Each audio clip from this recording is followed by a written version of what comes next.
Hello डनट, welcome to computer class online. I am डरबिट शर्मा। तो देखिए बेटा, कल का लेक्चर नहीं हो पाया था ड्यू टू सम रीजंस कि मैं बाहर था, जिसके कारण मैं आपकी कल की सेशन अटेंड नहीं कर पाया। लेकिन आज के सेशन में हम लोग एक नया चैप्टर स्टार्ट कर रहे हैं बेटा, और चैप्टर रहना है आपका बायोलॉजिकल क्लासिफिकेशन।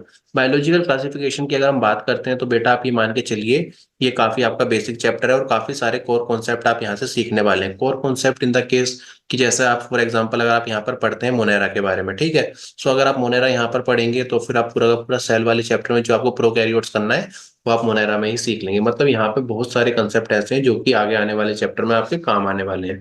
और साथ साथ ये चैप्टर जो होता है बच्चों, ये एक फंडामेंटल चैप्टर है, ठीक है। तो इसका क्लियरिंग होना काफी जरूरी है। इसके अलावा एमसीक्यू की बात करें और द पॉइंट ऑफ एग्जामिनेशन, तो 3 से 4 क्वेश्चन की होप आप यहाँ से रख सकते हैं। और क्वेश्चन भी काफी इजी आते हैं, मतलब आप डायरेक्टली देख के आंसर्स को मार्क कर पाएंगे, इतने इजी लेवल क्वेश्चन रहता है। तो चलिए अब आपसे ज्यादा बात ना करते हुए चैप्टर की स्टार्टिंग करते हैं। But before starting the session, देखिए अगर आपने टेलीग्राम ग्रुप अभी तक ज्वाइन नहीं करा तो उसको आप ज्वाइन कर लीजिए। Okay, before starting the session, ठीक है, आप थोड़ा सा जान लीजिएगा कि अगर जो बच्चे अभी तक कमिटेड क्लासेस के साथ नहीं जुड़े टेलीग्राम ग्रुप पर, फटाफट जुड़ लो भाई। अब मैं क्यों कह रहा हूँ तुम लोगों से ये तुम कमिटेड क्लास के टेलीग्राम पर जुड़ो, क्योंकि इसमें काफी सारे बेनिफिट्स आपको मिलने वाले हैं।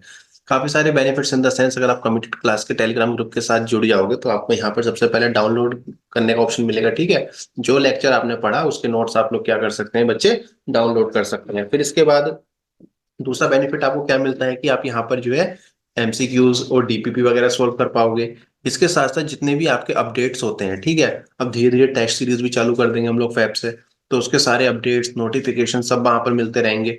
इसके अलावा मॉक टेस्ट के जो पीडीएफ रहेंगे, सॉल्यूशन पीडीएफ रहेंगे, वो सब तुम्हें वहां पर टेलीग्राम पर मिलने वाले हैं। और इसके अलावा आप अपनी जो लर्निंग का एक्सपीरियंस को भी बूस्ट करेंगे। अब आप कहोगे सर लर्निंग का एक्सपीरियंस कैसे बूस्ट हो रहा है, तो उसका पीछे का देखिए कारण है। कारण क्या है, बड़ा सिंपल सा है कि मैं क्या करने वाला हूँ, वहां पर आप लोगों के लिए पोल डालने वाला हूँ, ठीक है। पोल पे आप अपना आंसर मार्क करेंगे, गलत होगा तो गलत दिखाएगा, सही होगा तो सही दिखाएगा।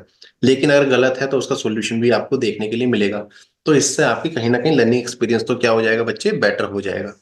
तो इसलिए जिन लर्नर्स ने अभी तक टेलीग्राम को नहीं ज्वाइन कर रखा, वे आज ही ज्वाइन करें, लिंक मैं डिस्क्रिप्शन में दे दूंगा। ओके, सो ये हमारे टॉपिक्स रहने वाले हैं जो कि आप पढ़ोगे इस वाले चैप्टर के अंदर, ठीक है। तो ये सारे आपके टॉपिक्स हैं, देख लीजिएगा।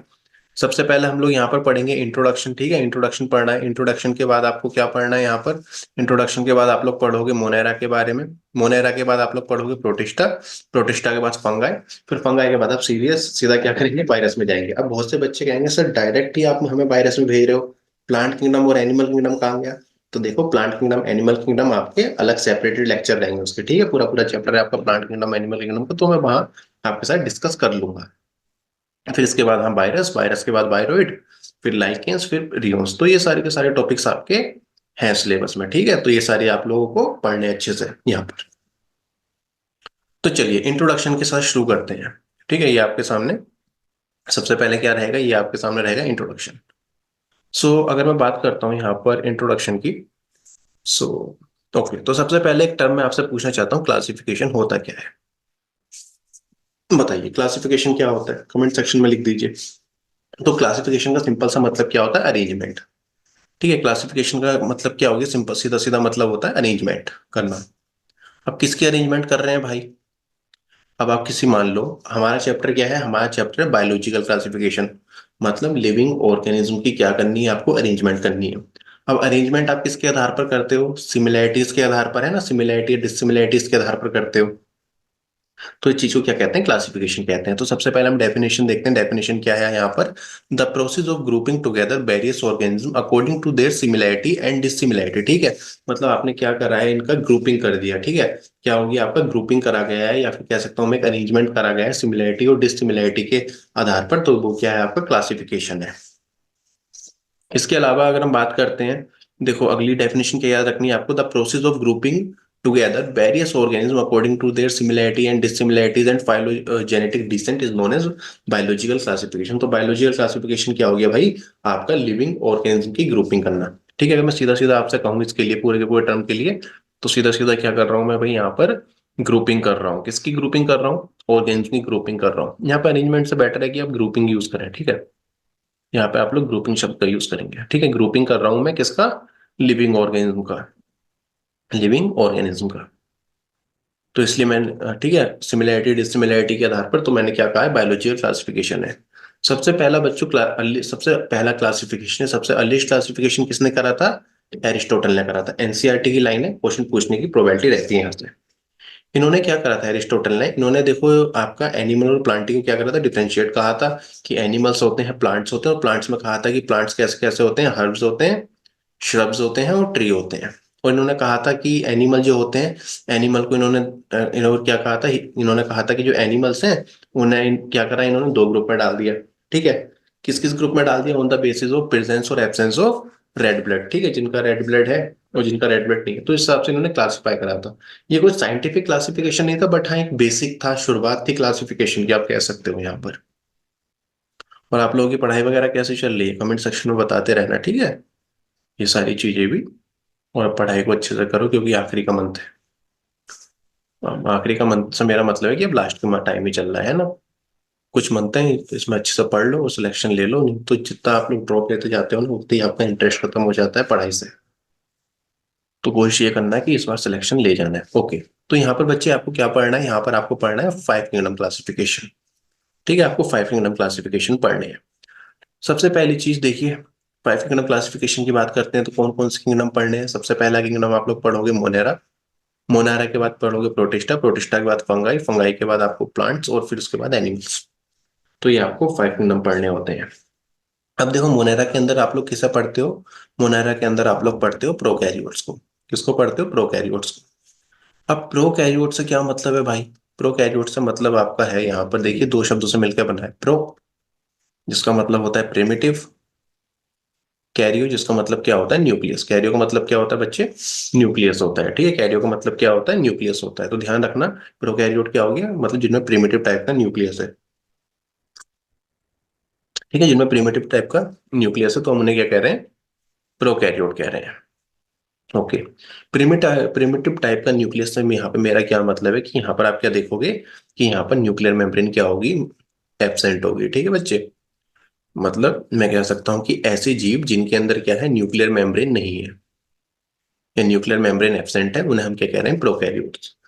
एग्जाम्पल के तौर पे जैसे बैक्टीरिया हो गया आपके, है ना। बैक्टीरिया में आप क्या देखोगे? बैक्टीरिया में आप देखोगे कि न्यूक्लियर मेम्ब्रेन आपका नहीं होता, न्यूक्लियर मेम्ब्रेन क्या होता है? एब्सेंट होता है। तो प्रोकैरियोट को आप लोग पढ़ते हो मोनेरा में। फिर इसके बाद आते हैं प्रोटिस्टा में। तो प्रोटिस्टा के अंदर आप लोग पढ़ते हो यूकैरियोट्स को। किसको पढ़ोगे भाई? यूकैरियोट्स को पढ़ोगे। ठीक है, प्रोटिस्टा से लेके एनिमेलिया तक इन सबको, ये सब आप किसके अंदर पढ़ोगे? यूकैरियोट्स के। यू का मतलब क्या होता है?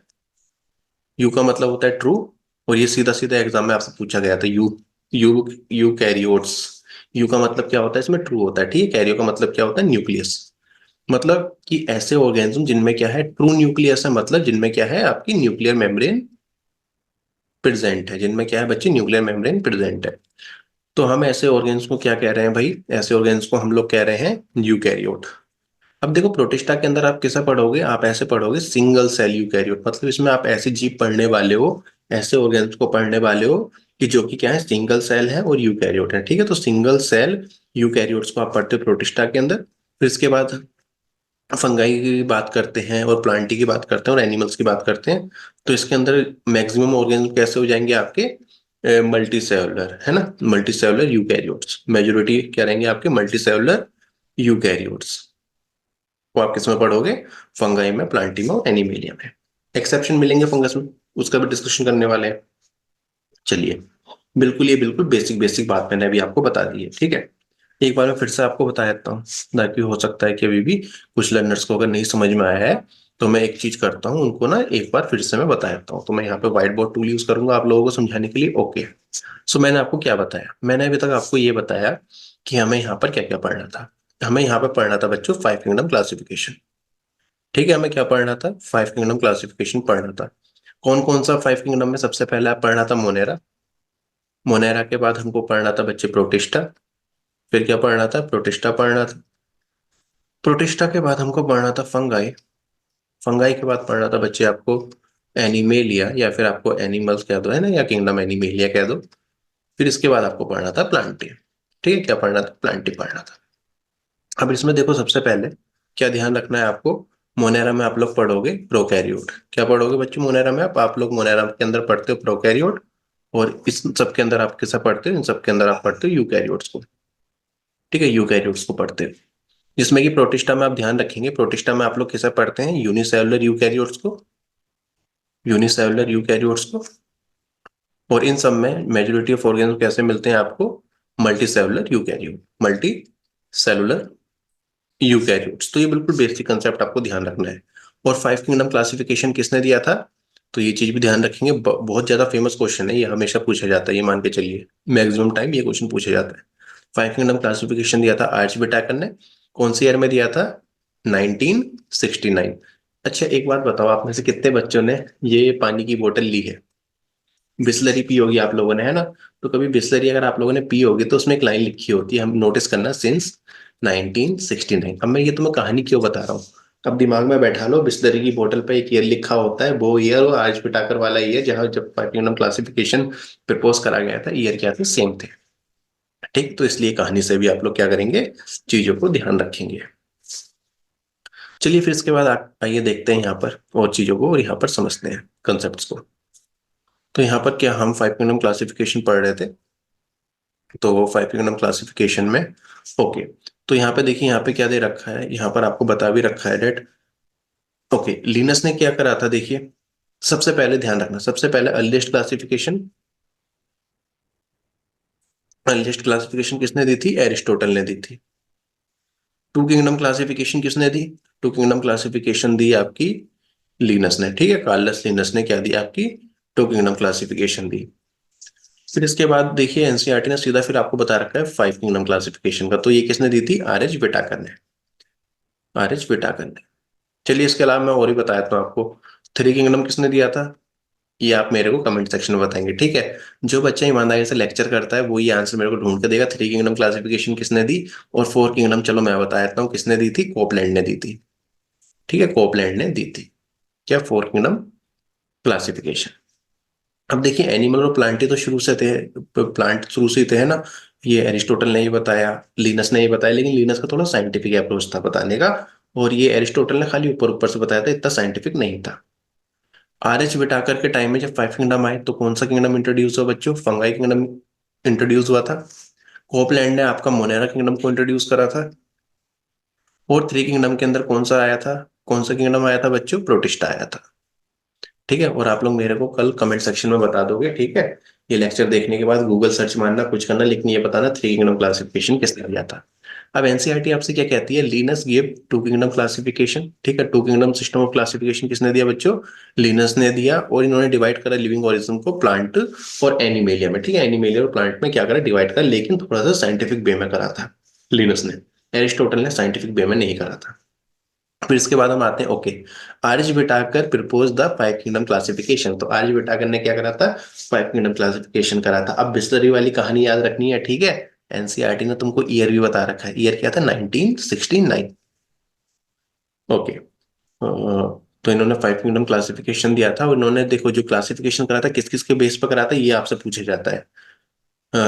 Okay, so he classified organism based on cellular structure के आधार पर, कॉम्प्लेक्सिटी के आधार पर, mode of nutrition, phylogenetic relationship and ecological role perform by them, ठीक है। लेकिन मेन पांच है वो मैं आपको कल की क्लास में बताने वाला हूँ, अदरवाइज आप भी मेरे को कमेंट सेक्शन में बता सकते हैं, ठीक है। तो आप भी मेरे को कमेंट सेक्शन में बताइएगा, और पांच मैं जो आपको लाइन से लिखवाऊंगा वे आपको याद करके जाने हैं। चलिए फिर इसके बाद देखिए कुछ थोड़े से इमेजेस हैं आप लोगों के सामने, है ना, थोड़े से इमेजेस हैं, देख लेना ये। फॉर एग्जांपल जैसे मोनेरा में आप किससे पढ़ते हो, बैक्टीरिया को पढ़ते हो, तो यहाँ पे ये बैक्टीरिया बने आप लोगों के लिए। फिर इसके बाद आप प्रोटिस्टा पढ़ोगे, तो प्रोटिस्टा में आपके देखोगे सिंगल सेल यूकैरियोट्स आ गई है। फिर इसके बाद आप फंगस पढ़ोगे तो ये फंगस हो गई। फिर आप प्लांट ही पढ़ोगे, है ना, प्लांट्स पढ़ोगे तो ये प्लांट्स हो गए।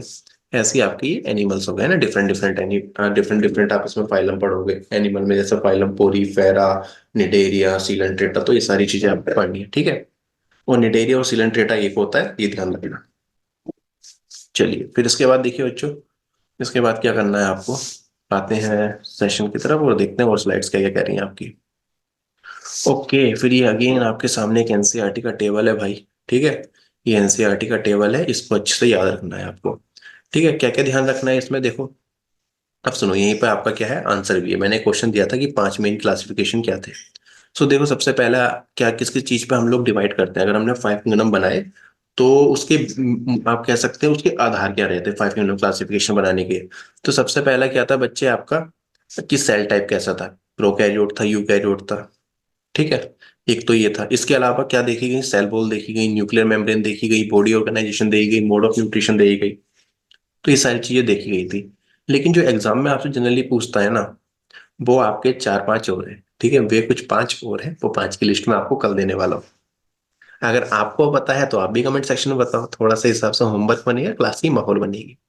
चलो तो सेल टाइप देखते हैं। तो मोनेरा में क्या है, प्रोकैरियोट है, बता दिया आपको। प्रोटिस्टा में क्या हो जाएगा, यू हो जाएगा। फंगाई में यू हो जाएगा। और एनिमेलिया में भी क्या हो जाएगा बच्चों, यू हो जाएगा। फिर अगर हम बात करते हैं इसके बाद किसकी, इसके बाद हम लोग बात करेंगे यहाँ पर सेल वॉल की। सो मोनेरा में जो सेल वॉल होती है कैसी होती है, नॉन सेलुलोजिक सेलुलोज की नहीं बनी होती, किसकी बनी होती है, पॉलीसैकेराइड और अमीनो एसिड की बनी होती है। प्रोटिस्टा में भी आप क्या देखोगे, कुछ जगह क्या होगा, आपको सेल वॉल देखने के लिए मिल जाएगी। जैसे आपको कहाँ देखने के लिए मिलेगी, जैसे डिनोफ्लैजिलेट्स में मिल जाती है, ठीक है। प्रोटिस्टा के अंदर, प्रोटिस्टा के अंदर आप पढ़ते हो, यूग्लिनोइड्स पढ़ते हो, तो यूग्लिनोइड्स में आपको सेल वॉल देखने के लिए नहीं मिलती। आगे डिटेल में बात करने वाले हैं इसके बारे में भी। प्लांट्स में देख ओके, इसके बाद फिर देखेंगे फंगस में। फंगस में जो सेल वॉल प्रेजेंट होती है तो किसकी बनी होती है, काइटिन की बनी होती है। मेजोरिटी में काइटिन रहता है, ठीक है। प्लांट में सेलुलोज मिलेगा और एनिमल्स में तो सेल वॉल होती नहीं है। ये भी आपसे डायरेक्ट क्वेश्चन पूछा गया है नीट में, तो कभी कभी ऐसे सवाल भी आप लोगों से पूछ सकता है एग्जामिनर। इसके अलावा न्यूक्लियर मेम्ब्रेन, देखो भाई प्रोकैरियोट में तो न्यूक्लियर मेम्ब्रेन होगी नहीं, कंसेप्ट ही पढ़ के आए हो पीछे। प्रो मीन्स आपका प्रिमिटिव, कैरियो मीन्स न्यूक्लियस, मतलब जिनमें क्या होगा, न्यूक्लियर मेम्ब्रेन नहीं होगी। प्रोटिस्टा में आपकी प्रेजेंट होगी न्यूक्लियर मेम्ब्रेन, फंगाई में भी प्रेजेंट होगी, और प्लांट में और एनिमल में भी होगी, क्योंकि यूकैरियोट्स में भाई तो न्यूक्लियर मेम्ब्रेन तो होगी। बॉडी ऑर्गेनाइजेशन देखेंगे तो मोनेरा का जो बॉडी ऑर्गेनाइजेशन है कैसा होता है, सेलुलर होता है। प्रोटिस्टा का कैसा होता है बच्चे, सेलुलर होता है। फंगस में देखिएगा लूज टिश्यू या फिर मल्टी सेलुलर। और यहाँ पर तो आपके प्लांट और एनिमल तो एडवांस हो गए हैं ना, तो यहाँ पे टिश्यू ऑर्गन मिलेंगे। और एनिमल सबसे ज्यादा एडवांस है, इसमें ऑर्गन सिस्टम भी आपको मिलेंगे। ओके, मोड ऑफ न्यूट्रिशन की बात करेंगे तो यहाँ पर autotrophic mode of nutrition plant इसमें देखते हो आप, किसमें, मोनेरा में आपको ऑटोट्रोपिक और हेटरोट्रोपिक मोड ऑफ न्यूट्रिशन देखने के लिए मिलता है, ठीक है। दो तरह का मोड ऑफ न्यूट्रिशन होता है। एक तो होता है आपका ऑटोट्रोफिक, ऑटोट्रोफिक। अब ऑटो का मतलब क्या होता है बच्चे, ऑटो का मतलब होता है सेल्फ, ठीक है। ऑटो का मतलब क्या हो जाएगा, सेल्फ। ट्रोपिक का मतलब क्या हो जाएगा, न्यूट्रिशन। क्या हो जाएगा, न्यूट्रिशन, मतलब ऐसे ऑर्गेनिज्म जो अपना फूड क्या करें, खुद प्रिपेयर करें, है ना, जो कि क्या करेंगे, अपना फूड सेल्फ प्रिपेयर करेंगे। तो उसे हम लोग क्या कहेंगे, ऑटोट्रोपिक।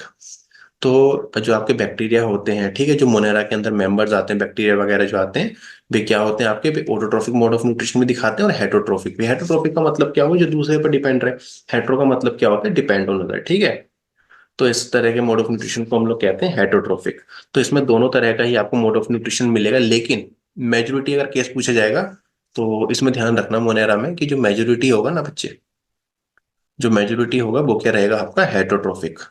क्या रहेगा, हेटरोट्रोफिक मोड ऑफ न्यूट्रिशन रहेगा।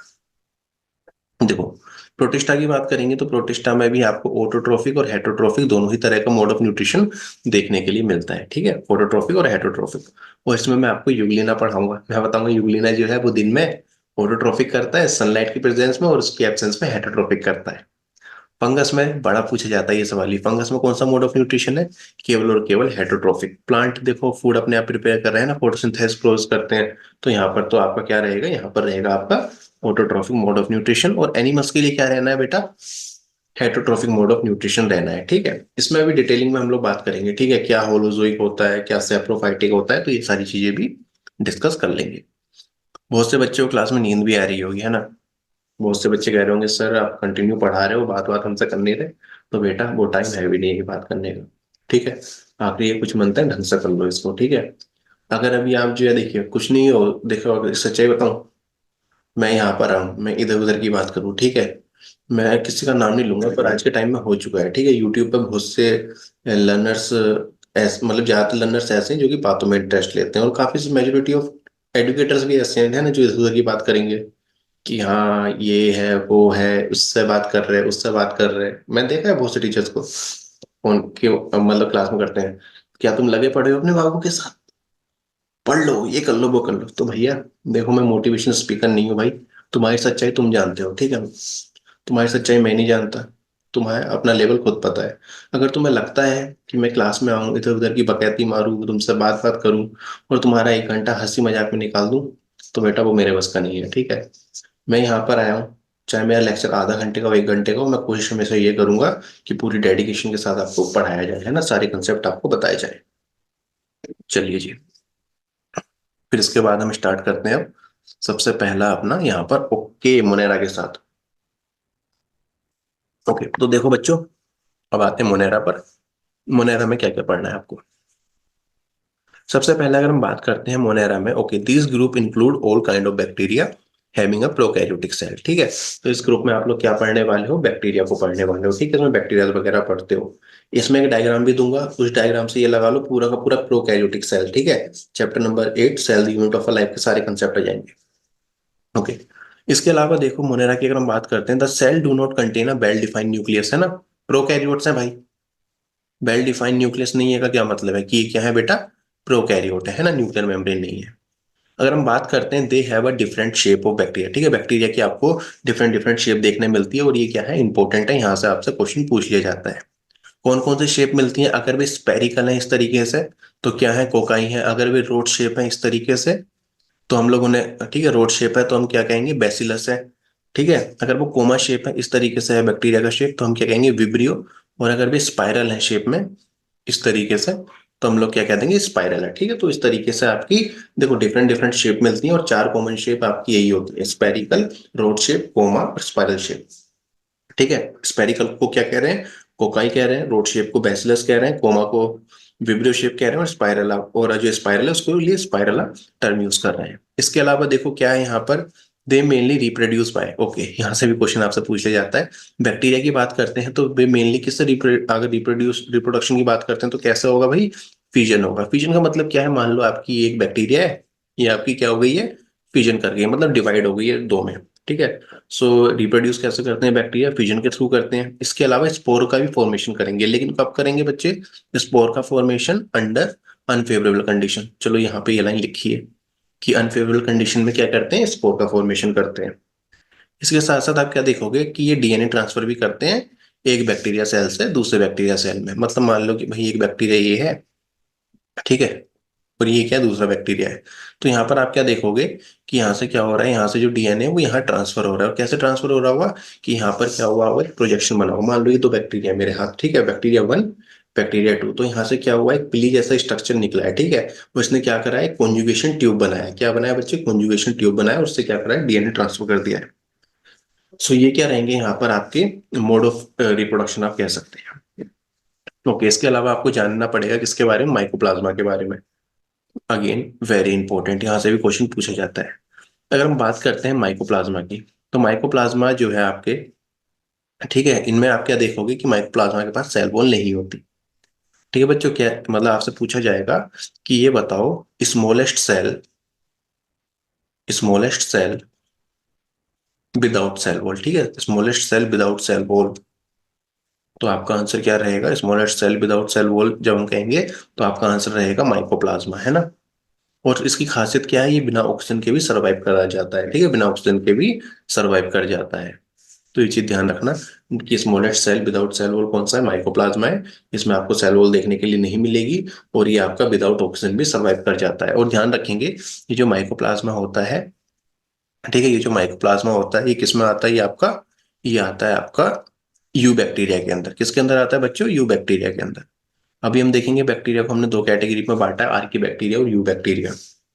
ओके, आर्की बैक्टीरिया की अगर हम बात करते हैं, अगेन आर्की शब्द का मतलब क्या होता है बच्चे, आर्की शब्द का मतलब क्या होता है आपका, प्रिमिटिव बैक्टीरिया, ठीक है। क्या हो गया, प्रिमिटिव, और बैक्टीरिया शब्द से क्या आ गया, बैक्टीरिया। सो आर्की का मतलब होता है प्रिमिटिव बैक्टीरिया। सो अगर आप देखोगे तो ये प्रिमिटिव बैक्टीरिया है ना, काफी पुराने बैक्टीरिया हैं, तो ये हार्श कंडीशन में भी रह लेते हैं, क्या करते हैं, हार्श कंडीशन में भी रहते हैं। जैसे कि आपके ये सोल्टी कंडीशन में भी रह सकते हैं, ठीक है। इसके अलावा ये आपके हॉट स्प्रिंग्स में भी रह सकते हैं। इसके अलावा ये मार्शी एरिया में भी रह सकते हैं। अगर ये आपके सोल्टी एरिया में रह रहे हैं तो हम लोग क्या कहेंगे, हेलोफाइल, ठीक है। सोल्टी एरिया में रह रहे हैं तो ऐसे बैक्टीरिया को हम लोग क्या कहेंगे, हेलोफाइल। जो आपके मार्शी एरिया में रह रहे हैं तो उनके लिए हम क्या कहेंगे, मिथेनोजेंस, ठीक है। मिथेन ओके सॉरी बच्चों, को थोड़ा सा मैं जानता हूँ अभी आप लोगों का लेक्चर बीच में ब्रेक हुआ होगा क्योंकि यहाँ पे थोड़ा सा इंटरनेट इशू हो गया था, ठीक है, जिसके कारण क्या हुआ था, नेटवर्क चले गए थे। तो चलिए, हम लोग कहाँ पर बात कर रहे थे? ओके बच्चा, हम लोग यहाँ पर बात कर रहे थे, माइकोप्लाज्मा हम लोग कर लिया था हमने, आर्की की बात कर रहे थे, ठीक है। तो आर्की के बारे में मैंने बताया था कि भाई कैसे हैं, प्रिमिटिव बैक्टीरिया और आपके हार्श कंडीशन में रह सकते हो, डिफरेंट डिफरेंट होंगे। अगर ये बच्चों सोल्टी एरिया में रह रहे हैं ये बैक्टीरिया, तो हम लोग इनको क्या कहेंगे? हेलोफाइल्स कह देंगे। मिथेनोजेंस कब कहेंगे बेटा? मिथेनोजेंस आपका, देखिए मिथे अगर आपके मार्शी एरिया में रह रहे हैं तब मैं क्या कहूंगा इसको कि ये मिथेनोजेंस है, ठीक है। मैं थर्मो एसिडोफाइल कब कहूंगा? जब ये बैक्टीरिया हॉट स्प्रिंग्स में रहेंगे तब मैं कहूंगा कि भाई ये क्या है, आपके थर्मो एसिडोफाइल है। मिथेनोजेंस का ये एग्जांपल बड़ा फेमस एग्जांपल है, यहाँ से बहुत क्वेश्चन बनते हैं, ध्यान रखना।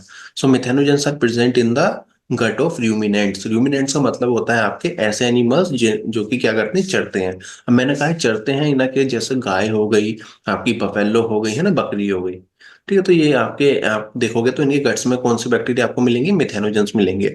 और आपने देखा होगा कि गोबर गैस की अगर हम बात करते हैं तो उसमें कौन सा मेनली गैस होता है? तो आप कहोगे सर इतना सिंपल, उसमें तो मिथेन होता है। तो वो मिथेन कौन प्रोड्यूस कर रहा है? वो मिथेन ये बैक्टीरिया प्रोड्यूस कर रहे हैं, ठीक है। मिथेनोजेंसी प्रोड्यूस कर रहे हैं। चलिए, यू बैक्टीरिया। यू बैक्टीरिया का देखिए नाम से पता चल रहा है, यू का मतलब क्या है? ट्रू बैक्टीरिया, ठीक है। यू मतलब होता है ट्रू। ओके, इसमें अगर आप देखोगे तो इनमें आपको क्या देखने के लिए मिलेगी? इनमें आपको एक कठोर रिजिड सेल वॉल देखने के लिए मिलती है, और इसके साथ साथ आपको फ्लैजिला वगैरह देखने के लिए मिलता है। डिटेल डायग्राम डिस्कशन मैं अभी आप लोगों के साथ करता हूँ, प्लीज मेरे को 1 मिनट आप लोग दीजिए।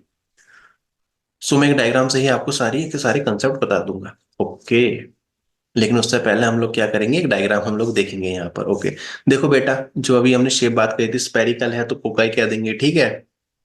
रोड शेप है तो बेसिलस कह देंगे। स्पाइरल है तो फिर आपका ये तो खैर अभी आपको जानना नहीं है, ठीक है। स्पाइरल है तो इस तरीके से हो जाएगा, और कोमा शेप है तो ये बिब्री हो जाएगा, ठीक है। तो ये आपको ध्यान रखने पड़ेंगे, ये वाले सारे शेप्स। और शेप से क्वेश्चन पूछे जाते हैं, आप यकीन मानिए। तो इसलिए शेप को तो आपको छोड़ना नहीं है, ठीक है। बैक्टीरिया के शेप आपको किसी भी हाल में छोड़ने नहीं है। ओके, अब यू बैक्टीरिया के अंदर आप क्या क्या पढ़ोगे? यू बैक्टीरिया के अंदर आप पढ़ोगे फोटोसिंथेटिक ऑटोट्रोफ, कीमोसिंथेटिक ऑटोट्रोफ, और आप पढ़ोगे हेटरोट्रोफिक बैक्टीरिया। फिर इसके बाद आप क्या पढ़ोगे? हेटरोट्रोफिक बैक्टीरिया, ठीक है। फिर अगर हम बात करते हैं तो इन केस, ठीक है, आपको डिफरेंट डिफरेंट बात करनी है। सबसे पहले फोटोट्रोफिक, देखिए फोटोसिंथेटिक ऑटोट्रोफ नाम से पता चल रहा है कि इनमें क्या हो रहा होगा? इनमें हो रहा होगा आपका फोटोसिंथेसिस। क्या हो रहा होगा बच्चे? इनमें फोटोसिंथेसिस हो रहा होगा। सो इसके अंदर क्या क्या आ जाएंगे? इसके अंदर जाएंगे आपके साइनोबैक्टीरिया, या फिर जो क्या होता है आपका ब्लू ग्रीन एल्गी भी बोल देते हैं इनको। और देखिए फोटोसिंथेटिक है तो इसका मतलब क्या है? इनमें क्लोरोफिल भी होगा, ठीक है। इसके अलावा कैरोटीनॉइड पिगमेंट भी होंगे। यूनिसेलुलर हो सकते हैं, फिलामेंटस हो सकते हैं, या फिर कॉलोनियल हो सकते हैं, मतलब सिंगल सेल भी हो सकता है, फिलामेंटस फॉर्म में भी हो सकते हैं, कॉलोनी बना के भी रह सकते हैं। इसके साथ साथ आप क्या देखोगे कि जो आपके फोटोसिंथेटिक ऑटोट्रोफिक बैक्टीरिया होते हैं, इनके ऊपर आपको क्या देखने के लिए मिलेगा? एक म्यूकिलेज की शीट देखने के लिए मिलेगी। और आपको 2 एग्जाम्पल यहाँ पे याद रखने हैं। ये एग्जाम्पल्स क्या है? रिपीटर एग्जाम्पल है, बार बार हर दूसरे तीसरे साल में ये एग्जाम्पल आपके देखे जाते हैं, ठीक है। तो नोस्टॉक और एनावीना, ये जो इनमें क्या मिलेगा आपको? हेट्रोसिस्ट देखने के लिए मिलेगा। हेट्रोसिस्ट क्या है आपका? आप ये मानिएगा, जो हेट्रोसिस्ट होता है एक तरह का आपका क्या है? पिगमेंट है, जो क्या करता है आपका? एटमॉस्फेरिक नाइट्रोजन का फिक्सेशन करता है, ठीक है। एटमॉस्फेरिक नाइट्रोजन का फिक्सेशन करता है। और ये क्वेश्चन भी क्या है बच्चे? रिपीटर क्वेश्चन है आपका। सो मैंने यहाँ पे मार्क भी कर दिया है। इसके अलावा आपके होते हैं कीमोसिंथेटिक ऑटोट्रॉफ, नाम से पता चल रहा है। ऑटोट्रॉफ का मतलब क्या होगा? दोजो प्रिपेयर, जो अपने फूड खुद प्रिपेयर कर रहे होगे, ऑटोट्रॉफ। अब कीमोसिंथेटिक है तो नाम से पता चल रहा है कि मैं मतलब कहीं ना कहीं यहाँ पर क्या रहा होगा? आप कह सकते हैं कहीं ना कहीं क्या हुआ होगा यहाँ पर? केमिकल रिएक्शंस वगैरह हुए होंगे, ठीक है। तो कीमोसिंथेटिक ऑटोट्रॉफ के बारे में आपको जानना है। They play important role in recycling nutrients. They required energy for, okay, for ATP generation from the oxidation. तो यहाँ पर क्या उनसी प्रोसेस होती है बच्चे? कीमोसिंथेटिक ऑटोट्रॉफ में ऑक्सीडेशन प्रोसेस होती है, ठीक है। और यहाँ पर किसकी चीज का ऑक्सीडेशन होगा? तो बच्चे देखोगे तो आप ऑक्सीडेशन होगा वेरियस इनऑर्गेनिक सब्सटेंस का, ठीक है। डिफरेंट डिफरेंट इनऑर्गेनिक सब्सटेंस का क्या होगा? यहाँ पर ऑक्सीडेशन होगा, जैसे अमोनिया, नाइट्रेट्स, नाइट्राइट्स का, तो इन सबका ऑक्सीडेशन होगा। फिर इसके बाद हम बात करते हैं हेटरोट्रोफिक बैक्टीरिया। और देखो यहाँ से मैंने स्टार्टिंग में जो बोली थी वो वाइल्ड लाइन अब आपके सामने आ गई है, ठीक है। मेजोरिटी ऑफ, अगर आपसे पूछा जाएगा मोनेराज में कि मेजोरिटी ऑफ मोनेरा कौन सा मोड ऑफ न्यूट्रिशन दिखाएंगे, तो आपका आंसर क्या रहेगा? आपका हेट्रोट्रोफिक। सीधा ये लाइन आपकी एनसीईआरटी की है। ओके, ये आपके डिकम्पोजर की तरह भी एक्ट करते हैं। इसके अलावा आप देखोगे तो ये जो आपके हेटरोट्रोफिक बैक्टीरिया हैं, ये आपके अच्छे भी हैं और बुरे भी हैं। अच्छे क्यों हैं? क्योंकि भाई बहुत सारे फंक्शन होते हैं, जैसे कर्ड की फॉर्मेशन कर रहे हैं, एंटीबायोटिक्स के प्रोडक्शन में इनका रोल है, नाइट्रोजन फिक्सेशन में इनका रोल है। इसके अलावा कई बार आपके कैसे होते हैं, पैथोजेनिक भी होते हैं। पैथोजेनिक का मतलब होता है बेटा डिजीज कोज करते हैं आपके प्लांट्स में और एनिमल में। तो डिजीज में कुछ एग्जांपल याद रख सकते हैं आप, जैसे सिट्रस कैंकर, टिटनेस, टाइफॉइड और कोलरा। तो ये सारे डिजीज कोज कर देते हैं आपके हेटरोट्रॉफिक बैक्टीरिया। ओके, अब मैं सारा का सारा प्रोकैरियोट अब आपको वन शॉट में कराने वाला हूँ, ठीक है? तो रेडी हो जाओ इसके लिए। तो देखो बेटा, जो आपको prokaryote cell the unit of life में पढ़ना है, वो सारा का सारा मैं डायग्रामेटिकली अब आपको बताऊंगा। तो मैं यहाँ पर एक बैक्टीरिया बना रहा हूँ, ठीक है? क्या बना रहा हूँ? मैं एक बैक्टीरिया बना रहा हूँ यहाँ पर। सो देखो, ये है हमारा क्या है, एक बैक्टीरिया है। ठीक है, ये हमारा बैक्टीरिया है। ये क्या है? सेल वॉल है। ठीक है, ये क्या होगी बच्चों? सेल वॉल हो गई है। सेल वॉल के बाहर भी आपको यहाँ पर क्या होता है, बैक्टीरिया में एक लेयर देखने के लिए मिलती है, जिसको क्या कहते हैं? जिसको कहते हैं हम लोग ग्लाइकोकैलिक्स। क्या कहते हैं? ग्लाइकोकैलिक्स। ग्लाइकोकैलिक्स आपकी दो फॉर्म में हो सकती है। या तो ये होगी कैप्सूल फॉर्म में, या फिर ये होगी आपकी स्लाइम लेयर फॉर्म में। किसमें होगी? कैप्सूल फॉर्म में, या फिर क्या होगी, ये स्लाइम लेयर फॉर्म में होगी। कैप्सूल फॉर्म में कब होगी? अगर मान लो कि ये क्या है बच्चा, ये अगर रफ टफ है, ठीक है, अगर ये रफ है और टफ है, तो हम क्या कहेंगे भाई? कैप्सूल है। अगर ये जो ग्लाइकोकैलिक्स वाली लेयर है, अगर ये जेली लाइक है, ठीक है, अगर ये जेली लाइक है, तो हम लोग क्या कहेंगे भाई? ये सब स्लाइम लेयर कहते हैं ग्लाइकोकैलिक्स को। और इसके अंदर आपको क्या देखने के लिए मिलेगा? इसके अंदर आप लोग देखोगे क्या मिलेगा? सेल वॉल के अंदर क्या मिलता है जनरली? सेल मेम्ब्रेन देखने के लिए मिलती है। क्या देखने के लिए मिलती है? सेल मेम्ब्रेन देखने के लिए मिलती है। सेल मेम्ब्रेन देखने के लिए मिलती है। अच्छा, एक चीज नोटिस करी आप लोगों ने? आप एक चीज देखना, ये मैंने नीचे क्या बना रखा है? ये नीचे मैंने बना रखा है फ्लैजिला। ठीक है बच्चों, नीचे मैंने क्या बना रखा है? नीचे मैंने बना रखा है फ्लैजिला। ठीक है, नीचे मैंने क्या बना रखा है? नीचे मैंने बनाया है फ्लैजिला। कहाँ गया भाई? ओके, खो गया डायग्राम। चलो, दोबारा बनाना पड़ेगा, ठीक है? दोबारा शायद डायग्राम बनाना पड़ेगा, कोई नहीं, बनाएंगे आप लोगों के लिए, दोबारा भी बना देंगे। चलो, तो यहाँ समझते हैं, ठीक है? सबसे बाहर क्या है? आपका कैप्सूल है, जो कि मतलब ग्लाइकोकैलिक्स है। क्या है बेटा? ग्लाइकोकैलिक्स की लेयर है। ठीक है, कैप्सूल है कब कहेंगे? जब रफो टफ होगी। और स्लाइम लेयर कब कहेंगे? जब जेली लाइक होगी। इसके नीचे क्या मिल रही है? एक सेल वॉल मिल रही है। ठीक है, और यहाँ पे एक चीज नोटिस करना, सेल वॉल से ही क्या अराइज हो रहा है? फ्लैजिला अराइज हो रहा है। एनसीईआरटी की लाइन है, ठीक है? सो ये आपका किससे अराइज हो रहा है बेटा? Arise from cell wall. ठीक है, सेल वॉल से ही आपका क्या हो रहा है? फ्लैजिला राइज हो रहा है। और फ्लैजिला का फंक्शन क्या होगा बेटा? मूवमेंट वगैरह करेगा, है ना? क्या करेगा? मूवमेंट करेगा। आपका क्या यहाँ पे फ्लैजिला से क्या करेगा? बैक्टीरिया मूव करेगा। फिर सेल वॉल के अंदर क्या मिलेगा? सेल वॉल के अंदर आपको मिलेगी प्लाज्मा मेम्ब्रेन। क्या देखने के लिए मिलेगी? प्लाज्मा मेम्ब्रेन सेलेक्टिवली परमिएबल होती है। कैसी होती है भाई? सेलेक्टिवली परमिएबल होती है। इसके मतलब इसके थ्रू क्या होगा? सब्सटेंस वगैरह अंदर आ जा सकते हैं। इसके अलावा एक चीज नोटिस करना, कि आपको दिख रहा होगा यहाँ पर कि ये जो आपकी प्लाज्मा मेम्ब्रेन है, इसके अंदर क्या है? कुछ इस तरह की इनफोल्डिंग बनी होती है, ठीक है? कुछ इस तरह की इनफोल्डिंग बनी होती है, किसमें? प्लाज्मा मेम्ब्रेन में। सो ये जो इनफोल्डिंग बनी होती है, इनको हम लोग क्या कहते हैं बच्चे? इन इनफोल्डिंग्स को कहते हैं हम लोग मीसोसोम। इन इनफोल्डिंग्स को क्या कहा जाता है? इन इनफोल्डिंग्स को कहा जाता है मीसोसोम। ओके, और ये जो इनफोल्डिंग्स होती हैं, इनके अंदर क्या मिलेंगे आपको? रेस्पिरेटरी एंजाइम देखने के लिए मिलते हैं, ठीक है? मतलब मैं कह रहा हूँ आपसे कि मीसोसोम जो कि इनफोल्डिंग है, इनके अंदर आपको रेस्पिरेटरी एंजाइम देखने के लिए मिलते हैं। और इन रेस्पिरेटरी एंजाइम में आपकी फर्दर रिएक्शंस होती हैं और आपकी एटीपी का प्रोडक्शन होता है। अब जब मैं कह रहा हूँ एटीपी का प्रोडक्शन, तो एक बात बताओ, यूकैरियोट में एटीपी का प्रोडक्शन कौन करता है? सोचो भाई, कौन करता है यूकैरियोट में एटीपी का प्रोडक्शन? तो आपने बिल्कुल सही कहा, यूकैरियोट में आपकी माइटोकॉन्ड्रिया करती है। तो इसलिए बड़ा फेमस क्वेश्चन बनता है कि प्रोकैरियोट में माइटोकॉन्ड्रिया की तरह कौन एक्ट करता है, ठीक है? प्रोकैरियोट में माइटोकॉन्ड्रिया की तरह कौन एक्ट करता है? तो आपका आंसर क्या रहेगा? म्यूजोम रहेगा। इसके साथ साथ आप क्या देखोगे? अंदर तो होगा आपका साइटोप्लाज्म होगा, है ना? पूरे उसमें साइटोप्लाज्म होगा। ये अंदर क्या है? सारा का सारा साइटोप्लाज्म है। और यहाँ पे हम एक टर्म देख रहे हैं, न्यूक्लियोइड। देखो, प्रोकैरियोट में न्यूक्लियर मेम्ब्रेन नहीं होते। जेनेटिक मटेरियल जो होगा बच्चे यहाँ पर, ठीक है, वो क्या होगा? साइटोप्लाज्म में ही फ्लोट कर रहा होगा। तो इसलिए हम टर्म क्या यूज कर रहे हैं? न्यूक्लियोइड टर्म का हम लोग जनरली यहाँ पे यूज करते हैं। न्यूक्लियोइड में ध्यान रखना, यहाँ पे जेनेटिक मटेरियल कैसा होता है आपका? डबल स्ट्रैंडेड सर्कुलर डीएनए होता है। So the main concept is that. Okay, so कैसा हो गया? यहाँ पर डबल स्ट्रैंडेड सर्कुलर डीएनए यहाँ प्रेजेंट रहेगा। फिर इसके बाद कुछ आपको स्ट्रक्चर मिलेंगे जिसको हम लोग क्या कहते हैं, पिली स्ट्रक्चर कहते हैं, और यहाँ पे पिलीन प्रोटीन होता है। एनसीईआरटी चैप्टर नंबर 8, और ये आपकी जो है थर्ड पेज पर ये लाइन यहाँ पर मेंशन कर रखी है एनसीईआरटी ने, ठीक है। पिलीन प्रोटीन यहाँ पर मिल जाएगा। इसके अलावा आपको यहाँ पर एक स्ट्रक्चर और दिखना था, फिम्ब्राई का। सो फिम्ब्री स्ट्रक्चर दिखेगा जो कि आपका क्या कर पाएगा, सरफेस अटैचमेंट में हेल्प करवाता है। और ये आपका प्रीवियस ईयर क्वेश्चन रहा है मेडिकल एंट्रेंस एग्जाम। इसके साथ साथ आपको राइबोसोम देखने के लिए मिलेंगे, लेकिन खासियत ये होती है जो प्रोकैरियोट्स होते हैं इनके 70s राइबोसोम होते हैं, और इनका जो रोल होता है प्रोटीन सिंथेसिस में रोल होता है। प्लाज्मिड की बात यहाँ पे नहीं करेंगे, प्लाज्मिड की हम बात करेंगे बायोटेक में। खाली इतना ध्यान रख सकते हैं, it is extra chromosomal DNA with self replicating property is known as the plasmid. Plasmid आपका एक तरह का क्या है, डीएनए के समान ही एक स्ट्रक्चर है, ठीक है। इसका जेनेटिक इंजीनियरिंग में काफी रोल होता है। और एक नोट पॉइंट हमेशा ध्यान रखेंगे कि जो प्रोकैरियोट्स होते हैं आपके, यहाँ पर आपको सीलिया देखने के लिए नहीं मिलता, cilia is absent. I hope today's session is beneficial for you.